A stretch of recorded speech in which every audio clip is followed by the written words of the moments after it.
Hi friends, welcome back to my channel. நம்ம இன்றைக்கி என்ன ரெசிபி பார்க்க போகிறோன்னா ஓட்டாடையும் அதுக்கு ஒரு சைட் டிஷ்ஷாக முட்டைக்கறியும் பார்க்க போகிறோம். அதுக்கு முன்னாடி நம்ம சேனலை சப்ஸ்கிரைப் பண்ணாதவங்க சப்ஸ்கிரைப் பண்ணிக்கோங்க, பக்கத்தில் இருக்க பெல் ஐக்கானை கிளிக் பண்ணிக்கோங்க. இப்போ இந்த ரெசிபியை நம்ம எப்படி பண்ணுறதுன்னு பார்ப்போம். வாங்க வீடியோக்குள்ளே போகலாம்.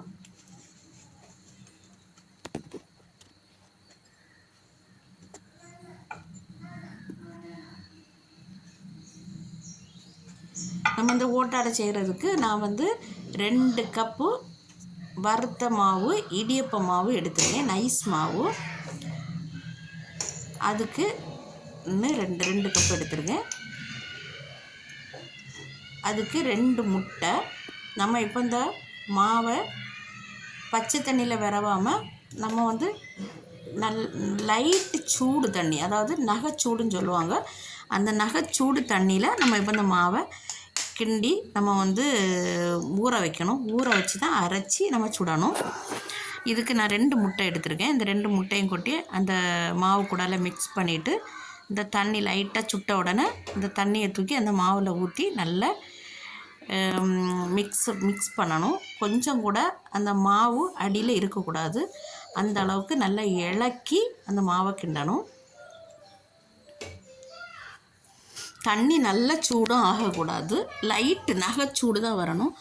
நல்ல சூடானால் அந்த மாவு நல்லா வெந்துடும். அப்போ அந்த ஓட்டாடை நல்லா வராது, ஒட்டும்.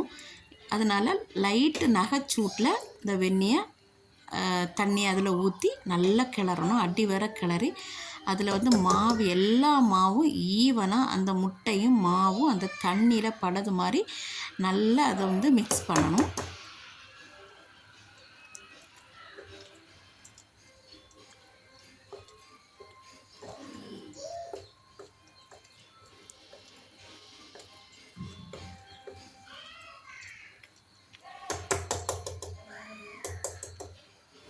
இந்த மாதிரி நல்லா கலக்கி அந்த முட்டையோடு சேர்த்து மிக்ஸ் பண்ணி வச்சிடணும். மிக்ஸ் பண்ணி ஒரு அரை மணிக்கு ஊற வைக்கணும். இப்போ நம்ம நல்லா மிக்ஸ் பண்ணிட்டோம். இப்போ இதை மூடி ஒரு ஓரத்தில் வச்சுருவோம், அது அப்படி இருந்து ஊறட்டும். அப்புறமா நம்ம இதை சுடதுக்குள்ளே சட்டியை பார்ப்போம்.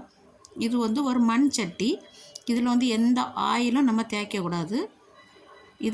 இதுக்கு நம்ம தேய்க்கக்கூடியது, நம்ம முட்டையை கொட்டி ஊற்றினோம்ல, அந்த முட்டையில் உள்ள தோடு, அதில் வெள்ளைக்கரு அதில் படுது மாதிரி நல்லா அதை ராவிட்டு, எல்லா சட்டி ஃபுல்லும் அந்த வெள்ளைக்கரு படுது மாதிரி நல்லா ஈவனாக ராவணும். ராவிட்டு அந்த ஒரு முட்டை தோடு கூட அந்த சட்டியில் படாத மாதிரி அப்படியே அந்த தோடு அவ்வளோத்தையும் நம்ம ரிமூவ் பண்ணிடணும். அப்படியே எடுத்துடணும்.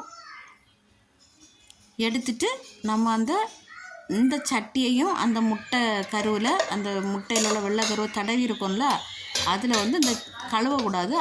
இதையும் அப்படியே நம்ம அந்த மாவு ரெடியாகி சுடது வரைக்கும் அதை அப்படியே அதில் ஊற விட்டுறணும். இப்போ இந்த மாவு ரெடி ஆகிட்டு நம்ம இதை ஒரு மிக்ஸி ஜாருக்கு மாற்றி நல்லா ஃபைன் பேஸ்ட்டாக அரைக்கணும்.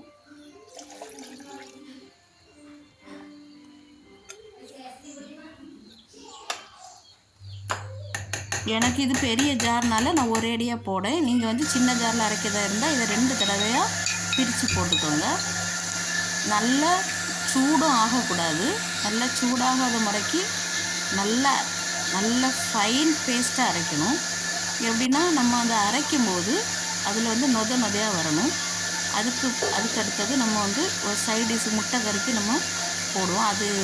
அதை அரையட்டும். நம்ம இதை முட்டை கறிக்கு நம்ம பார்ப்போம். அதுக்கு முதல்ல ஒரு குக்கர் எடுத்து, ஒரு குக்கரோ இல்லாட்டி ஒரு கடாயோ எடுத்து அதில் கொஞ்சமாக எண்ணெய் ஊற்றிட்டு, நான் ஒரு கிராம்பு, கருவாப்பட்டை, ஏலக்காய் 3 அது போட்டுட்டு, அந்த முட்டைக்கறிக்கு நான் இப்போது ஒரு 2 பெரிய சைஸு பல்லாரி எடுத்து வெட்டி வச்சுருக்கேன். அதை அதில் போட்டு அந்த எண்ணெயில் போட்டு நல்லா வதக்கணும். அதாவது நல்ல கோல்டன் ப்ரௌனில் வர்றது மாதிரி நல்லா வதக்கிடணும். அப்போ தான் அந்த முட்டைக்கறிக்கு கிரேவி நிறைய கிடைக்கும். நம்ம உள்ளியை அரை வேக்காடு அந்த கண்ணாடி பதம் எடுத்தால் கிரேவி இந்த நல்ல கட்டியான கிரேவியாக வராது. அப்படியே எடுத்து ஊற்றும் போது தண்ணியும் உள்ளியுமா தனித்தனியாக வரும். அதனால் இது நல்லா கோல்டன் ப்ரௌனில் வசக்கிற மாதிரி நல்லா வசக்கணும். அதுக்கடையில் நம்ம வந்து இந்த மாவை அரைச்சிட்டோம். இந்த மாதிரி அதில் வந்து புள்ளி புள்ளியாக வரணும். நம்ம அரைக்கும் போது நல்லா பபிள்ஸாக வரணும். மேலே அப்படி வரும் பபிள்ஸாக. அந்த அளவுக்கு அரைச்சி எடுத்துக்கிடணும். இப்போ நமக்கு இந்த பல்லாரி வந்து ஃபைன் பேஸ்ட் ஆயாச்சு. இதில் வந்து நான் வந்து ஒரு தக்காளியை அடித்து ஊற்றிருக்கேன். அப்போ இது எதுக்குன்னா இன்னும் கிரேவி கொஞ்சம் கூட நல்லா கட்டியாக கிடைக்கும். அதுக்கு தான் நான் அடித்து ஊற்றுனது. வெட்டி போடுறத விட நம்ம அடித்து ஊற்றும்போது டேஸ்ட்டும் கொடுக்கும். அப்புறம் நமக்கு இந்த கிரேவியும் நல்லா கட்டியாக கிடைக்கும். அதுக்காக தான் நம்ம அரைச்சி ஊற்றுறது.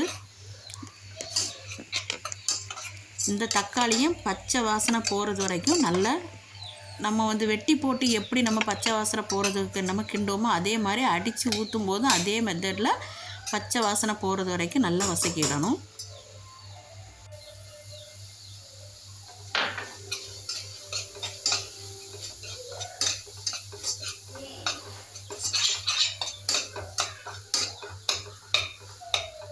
இதில் இப்போ கொஞ்சம் நான் வந்து போட்டிருக்கிறது காஷ்மீரி மிளகாத்தூள். அதனால தான் கொஞ்சம் நிறைய போட்டிருக்கேன். அது கொஞ்சம் மிளகாத்தூள், அப்புறம் கொஞ்சம் கரம் மசாலா,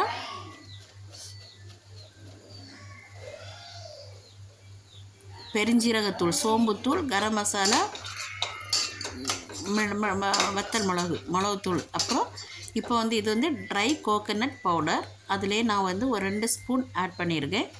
இவ்வளோத்தையும் போட்டு நல்லா அந்த மசாலா எல்லாம் பச்சை வாசனை போகிறது வரைக்கும் நல்லா அதை நல்லா வதக்கணும்.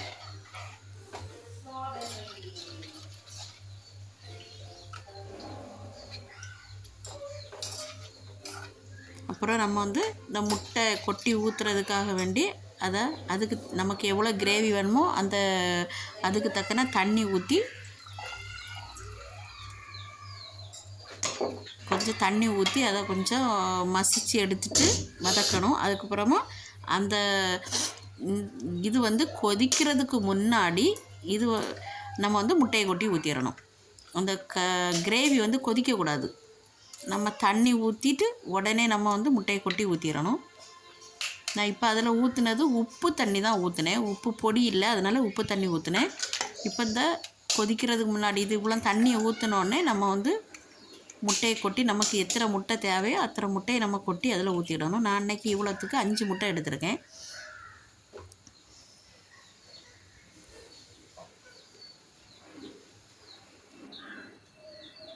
இது வந்து 5 முட்டைக்கு கணக்கான மசாலாவும் 5 முட்டைக்கு கணக்கான பல்லாரி தக்காளி எல்லாமே நான் கொடுத்துருக்கேன். நீங்கள் உங்களுக்கு இதோட கூடுதல் வேணால் நீங்கள் கூடுதல் குவான்டிட்டி எடுத்துக்கோங்க. இப்போ அது வெந்துடுச்சு. நமக்கு இதுக்கு மேலே கொஞ்சம் மல்லித்தழை தூவி நம்ம வந்து முட்டை கிரேவி ரெடி ஆகிடுச்சு. இனி அடுத்தது ஓட்டாடை எப்படி சுடுறதுன்னு பார்ப்போம். இப்போது நம்ம அந்த சட்டியை நல்லா ஃப்ரீ ஹீட் பண்ணணும். எப்படின்னா சட்டி நல்லா காயணும். அதில் ஒரு சொட்டி தண்ணி இருக்கக்கூடாது. நல்லா காஞ்ச பிறகும் இந்த மாவு அதில் ஊற்றணும். இந்த மாவு இந்த பக்குவத்துக்கு நமக்கு வரணும். கட்டியாகவும் இருக்கக்கூடாது, ரொம்ப தண்ணியாகவும் இருக்கக்கூடாது. இந்த பக்குவத்தில் நம்ம இந்த மாவை எடுத்துட்டு நல்ல சட்டி சூடான பிறகு நம்ம அதை ஊற்றி அப்படியே நல்லா இறுக்கி ராவக்கூடாது. மைல்டாக மேலே வச்சு லைட்டாக அப்படியே அதை ராவி கொடுக்கணும். அது மேலே பபிள்ஸாக வரும். அதை மூடி வைக்காமல் நம்ம அதை பார்க்கும்போது தெரியும். அதுக்கு மேலே சின்ன சின்ன குட்டி ஹோலாக வரும். நம்ம ஆப்பத்துக்கெல்லாம் வந்த மாதிரி அது தன்னால் அப்படியே பூ மாதிரியே அப்படி எல்லாமே அந்த ஹோலெல்லாம் வந்து அப்படியே நமக்கு வரும். அப்படியே அதை எடுத்துட்டா போகிறோம். ரெடி ஆகிட்டு ஓட்டாடை ரெடி ஆயாச்சு. இதே மாதிரி எல்லா மாவையும் நம்ம சுட்டு எடுத்துடணும். இதில் கொஞ்சம் கூட ஆயில் நம்ம தடகவே கூடாது.